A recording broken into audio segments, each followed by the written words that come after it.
Hello বন্ধুরা, আমি দেখো খুব সহজ পদ্ধতিতে মসুর ডাল তো রান্না করার একটা পদ্ধতি বলছি।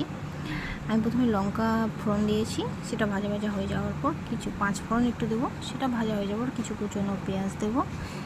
এই কুচনো পেঁয়াজটি ব্রাউন হওয়া পর্যন্ত অপেক্ষা করব। তারপরে তোমরা চাইলে রসুনও দিতে পারো, আমি এখানে রসুন অ্যাড করিনি। তারপরে সেটা ভাজা ভাজা হয়ে গেলে আমি সেদ্ধ ডালটা দিয়ে দেবো। ডালটাকে একটু নেড়ে নেব, কারণ ডালে একটু জল থাকতে পারে, সেই জলটা একটু শুকিয়ে নেবো, তাহলে ভালো লাগে টেস্টি। এবার ডালটা দেখো আমরা ভালোভাবে নেড়ে নিচ্ছি। এবার আমি পারলে গরম জল দেবে তোমরা, আমি এখানে ঠান্ডা জল ইউজ করেছি, তাহলে স্বাদটা আরও ভালো হয়। আমি এখানে ঠান্ডা জল দিলাম। এবার একটু হলুদ আর স্বাদ মতো লবণ দিয়ে দেবো। এবার হলুদ লবণটাকে ভালোভাবে মিশিয়ে নিয়ে একটু সামান্য চিনি দিয়ে দেবো, যাতে স্বাদটা ব্যালেন্স হয়।